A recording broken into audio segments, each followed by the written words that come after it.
আমার একটা মুরগির ফার্মে প্রায় 1000 মুরগি ছিল, সেই মুরগি সব নষ্ট হয়ে গেছে, মারা গেছে। 2 দিন ছিল পানি, এই 2 দিন পানিতে তলাই গেছে। আর বাসার ভিতরে এই হুমার পানি হয়েছে, কাপড় চোপড় ফ্রিজ ফ্রিজ যা যা ছিল সব তছতছ হয়ে গেছে।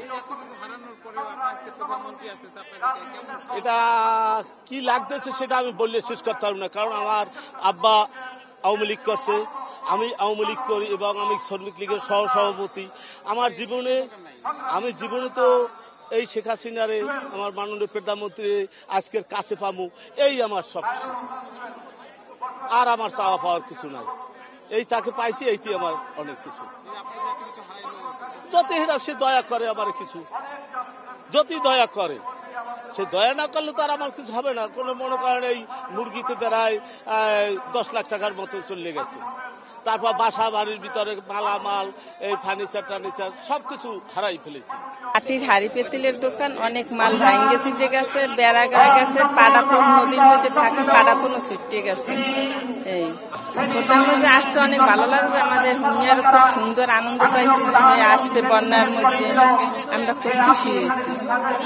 আমি যদি আমার কিছু করে যায় তাইলে খুশি। আর আমার ঘরে নাই কিছু, আমি তো সময় পাই না মালামাল, এরকম একটা চাপ সৃষ্টি হবে। আমরা বলতে পানি এত দূরতে ব্যাগে উঠছে, মালামাল রাখতে পারি, মাল প্রায় ভাসিয়ে গেছি। 3.5 দিন সম্পূর্ণ ছুটি, নদী একেবারেই পাশে, আমাদের বাসা নদী থেকে 5 হাত পাশে আমার ঘর। আমরা ঠিকই যে দাদা পানি উঠছে সোজা বাবা, বন্যা তো 7-8টা দেখছি, এরকম এত চাপে পানি আমার জীবনে।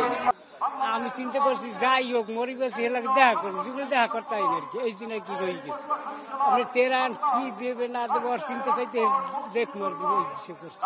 রাতে একটা কিছু দেবে এই চিন্তা করে আসছি। রাতে যদি যা দে হেঁটি অনেক কিছু মনে করি আর কি, হিসাব এই হিসাব করে আমি রয়ে গেছি। আমি বাতের দিকে যাই না।